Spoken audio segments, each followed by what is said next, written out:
हमारा मुआशरा अजीब भेड़ चाल का शिकार है। यहाँ कोई किसी जरूरतमंद की मदद तो नहीं करता, लेकिन उस पर उंगली उठाने से गुरेज नहीं करता। कुछ ऐसा ही मेरी अम्मा के साथ भी होना शुरू हो गया। मेरे अब्बा मुझे और अम्मा को छोड़कर गए तो अम्मा को मजबूरन नौकरी की तलाश करना पड़ी। मेरी अम्मा ना ही पढ़ी लिखी थी और ना ही उनके पास कोई हुनर था। ऐसे में वो बेचारी मजबूर हो गई कि लोगों के घरों का झाड़ू पहुंचा कर लिया करें। लेकिन अजीब मुसीबत थी, लोग काम पर भी उन्हें ही रखते हैं जिन पर वो भरोसा करते हैं।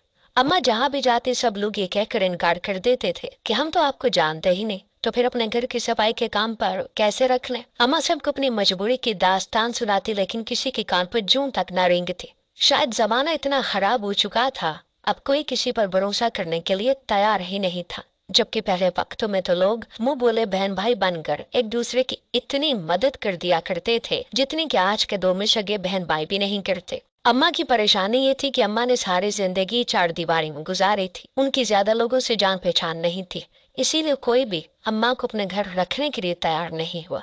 कई दफा मैंने अम्मा से कहा कि मैं काम तलाश करती हूँ तो अम्मा ने मेरे आगे हाथ जोड़ दी। कहने लगी तू जवान है, अगर कोई ऊंच नीच हो गई तो मैं सारी जिंदगी पछताऊंगी। और तेरे ससुराल वाले तो वैसे ही बहुत दकियानुसी सोच के हैं, उन्हें पता चला कि तू काम कर रही है तो वो रिश्ता ही खत्म कर देंगे। इससे बेहतर तो ये है कि हम फाके काट लें। अम्मा की बात सुनकर मुझे अम्मा पर बड़ा मान महसूस होता कि मेरी माँ अब्बा के गुजर जाने के बाद इतने सख्त हालात काटते हुए भी अम्मा मेरी इज्जत को तरजीह देती है और उसे अपनी और मेरी इज्जत की बड़ी परवाह है। हम गरीबों के पास इज्जत के सिवा और होता ही क्या है। अम्मा मुसलसल एक महीने से काम की तलाश कर रही थी। घर का राशन खत्म हो चुका था। न जाने अम्मा कहाँ से कर्ज लेकर थोड़ा बहुत राशन लाई थी, वो भी अब खत्म होने वाला था। अम्मा फिर सुबह से काम की तलाश में निकली थी और मैंने सारा दिन ये दुआ की थी कि आज अम्मा को कोई काम मिल जाए। शाम को अम्मा घर लौटी तो उसके चेहरे की हालत काफी अजीब थी, जैसे थकन से चूर हो। मुझे लगा कि शायद सारी दुआएं आज भी रद्द हो गई हैं। मेरे पूछने पर अम्मा कहने लगी बेटी यूं समझो कि काम मिल गया। एक दर्जी ने छोटे मोटे कामों के लिए मुझे रख लिया है। ये सुनकर मैं बड़ी खुश हुई और खुदा का लाख लाख शुक्र अदा किया कि कोई तो सहारा बना है। लेकिन ये खुशी अम्मा के चेहरे पर नहीं थी। अम्मा कहने लगी मुझे सारी रात काम पर जाना होगा। दर्जी दिन भर सिलाई करवाता है और रात को छोटे मोटे काम करवाता है, इसीलिए मैं रात भर काम करूंगी और सुबह लौट कर आऊंगी तो घर का दरवाजा अच्छे से बंद करके रहना और किसी के लिए भी दरवाजा खोलने की जरूरत नहीं है। अम्मा की बात सुनकर मैं मुतमईन हो गई थी कि शायद दर्जी ने अम्मा को किसी टांके टूकने के काम पर ही रख लिया था और उसकी अम्मा को सारी रात काम करना था। यकीनन पैसे अच्छे होंगे, जब ही अम्मा ने काम लिया था। यही सोचकर मैं मुतमईन थी। और फिर ऐसा ही हुआ कि उसी रात अम्मा 11 बजे ही घर से निकल गई। मुझे अकेले घर में खौफ तो आ रहा था, लेकिन फाते काटना भी तो मुश्किल था और फिर अम्मा को और कोई भी काम नहीं मिल रहा था। इसीलिए मैंने बड़ी मुश्किल से सारी रात जाग कर गुजारती। सुबह के वक्त जब अम्मा वापस लौटी तो उनकी आंखें बिल्कुल सुर्ख हो रही थी। चेहरे पर ऐसी थकन थी जैसे वो सालों से काम कर रही हूँ, पर आज ही आराम के लिए लौटी हूँ। शायद अम्मा को रात भर जागने की आदत नहीं थी, इसीलिए पहली रात उन पर भारी गुजरी होगी।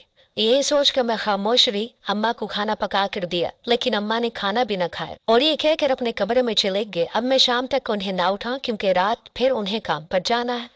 सारा दिन मैं घर के काम काज खुद ही करती रही।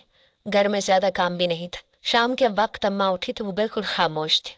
मेरे और अम्मा के दरमियान ज्यादा बातचीत नहीं हुई। अम्मा ने खामोशी की चादर ओढ़ रखी थी।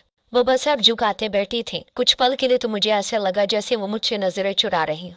मैंने एक दो दफा पूछना भी चाहा तो अम्मा ने ये कहकर बात टाल दी अब नया नया काम है, बस इसीलिए वो कुछ थक गए हैं। रात हुई तो अम्मा फिर से निकल कर चले गए और फिर सारी रात मैंने तनहा गुजारी। अगली सुबह अम्मा जब वापस लौटी तो मैंने जबरदस्ती अम्मा को अपने साथ नाश्ते पर बिठा लिया और पूछा अम्मा दर्जी तुम्हें क्या उजरत दे रहा है जो वो पूरी रात तुमसे काम लेता है। मेरी बात सुनकर अम्मा ने घबरा कर मुझे देखा और कहने लगी खामोश हो जाओ, ये बात किसी को बताने की जरूरत नहीं है कि मैं दर्जी की दुकान पर हर रात को काम के लिए जाती हूँ। अम्मा की बात सुनकर मैं हैरान हुई और पूछा अम्मा इसमें छुपाने वाली कौन सी बात है। अम्मा कहने लगी लोग तो बस बातें बनाते हैं ना, किसी को हमारी गुर्बत की परवाह नहीं है। फिर तेरे ससुराल का भी मामला है, इसीलिए बेहतर है कि तू इस काम के बारे में किसी को कुछ ना बताना। वैसे भी मैं रात के अंधेरे में जाती हूँ, किसी को खुद से तो कुछ भी पता नहीं चलेगा।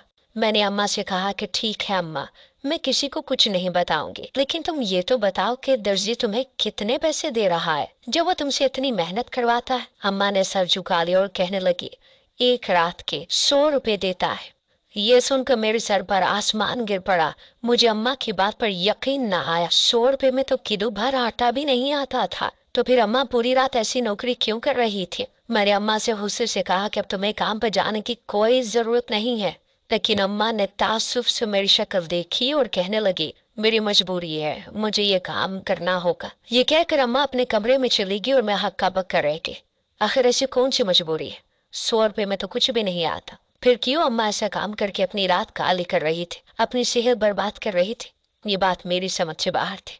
मेरे लाख कहने के बावजूद भी अम्मा ने काम ना छोड़ा, बल्कि वो रोजाना इसी तरह खामोशी से दर्जी की दुकान जाती रही। लेकिन ये बातें कहाँ चुपती हैं, और खासकर जमाना हम जैसी बेसहारा औरतों की ताक में रहता है। अम्मा बेवा औरत थी, रात के देरे में घर से निकला करती थी। ये बात किसी मोहल्ले वालों को पता चल गई।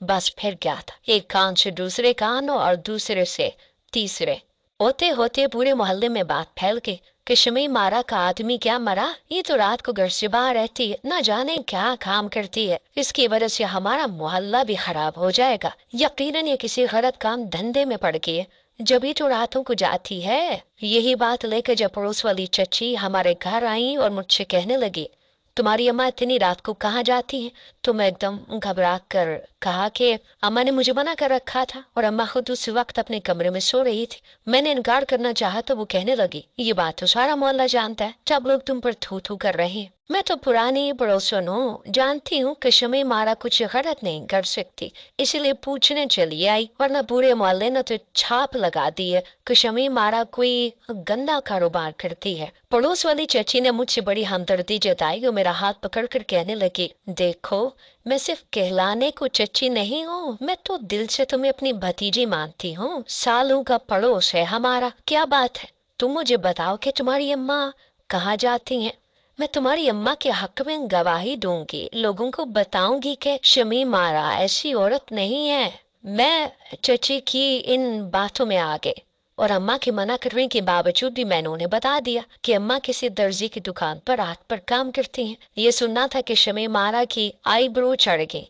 वो कहने लगी, ऐसा कौन सा दर्जी है जो सारी रात औरत से काम करवाता है, आखिर तुम्हारी माँ कौन सी सिलाई जानती है। मैंने कंधे उचका कर चची से कहा, मुझे तो नहीं मालूम कि अम्मा वहाँ क्या काम करती है, लेकिन जाती तो अम्मा दर्जी की दुकान पर ही है। ये सुनकर शमी मारा को जैसे तसल्ली हो गई। मैं उसे अपना समझ बैठी थी, लेकिन वो तो मेरे घर से निकलते ही मोहल्ले के एक घर में गई और जाकर सबको बताया कि मेरी माँ का किसी दर्जी के साथ चक्कर चल रहा है और अम्मा सारी रात उसी दर्जी के साथ होती हैं। ये सुनना था कि सारे मोहल्ले वालों ने हमारा जीना मुश्किल कर दिया। अम्मा घर से बाहर निकलती तो हर किसी ने अम्मा को खूब बातें सुनाई, यहाँ तक कि अम्मा से ये भी कह दिया, तुम जैसी औरत को हमारे मोहल्ले में नहीं रहना चाहिए, अपने रहने का कहीं और इंतजाम कर लो। सुबह को जब अम्मा घर लौटी तो मुझसे बहुत खफा हुई, कहने लगी, मैंने तुझे मना भी किया था, फिर भी तूने पड़ोस की चमन चची को हर बात बता दी।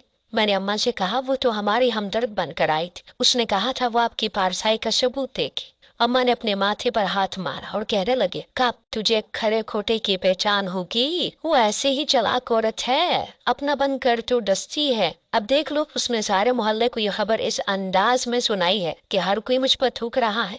मैंने अम्मा से कहा, फिर तुम ये काम छोड़ ही दो ना, बेहतर नहीं है, इस काम में पैसा तो है नहीं, उल्टा हमारी इज्जत भी खराब हो रही है। मेरी बात पर अम्मा ने घूर कर मुझे देखा और कहने लगी, इन मोहल्ले वालों के लिए मैं ये काम नहीं छोड़ सकती। यही मोहल्ले वाले थे ना जिन्होंने कभी हमें आकर ये नहीं पूछा कि हमने रोटी खाई भी है या नहीं, तो फिर इनके तानों से मुझे कोई फर्क नहीं पड़ता। अम्मा भी जिद पर अड़ गई और अपने कमरे में जाकर बंद हो गई। अम्मा की बात काफी हद तक ठीक भी थी, इसीलिए मैं खामोश हो गई। लेकिन तूफान तो उस वक्त आए जब शाम को मेरी सास और दोनों नंदे अचानक ही हमारे घर चली आई और अम्मा से कहने लगी, शमी मारा, हमने सुन रखा है तुम रात को किसी दर्जी की दुकान पर जाती, आखिर तुम वहाँ क्या काम करती हो, और ये आधी रात को कौन सा काम होता है, सारा जमाना तुम पर थूक रहा है। मैं ऐसी औरत की बेटी को अपनी बहू कैसे बना सकती हूँ जो खुद सारी रात घर से बाहर रहती है और उसकी जवान बेटी घर में अकेली रहती है। न जाने तुम्हारी गैर मौजूदगी में यहाँ कौन कौन आता होगा।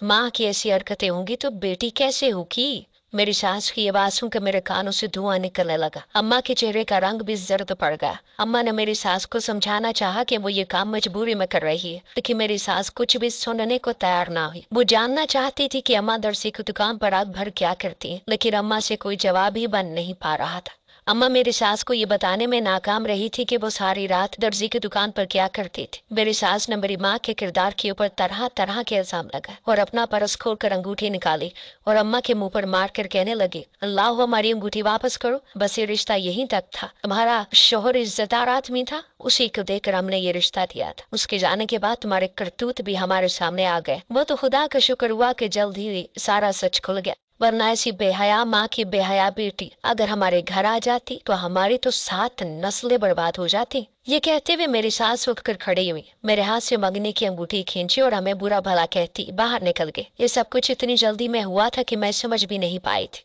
और मेरी सास के जाने के बाद मुझे होश आया कि अब मेरा और शाहरुख का रिश्ता खत्म हो गया। तो मैंने फटी फटी आंखों से अपनी माँ को देखा और पूछा कि आपने उन्हें बता क्यों नहीं दिया कि आप दर्जी की दुकान पर क्या करती हैं।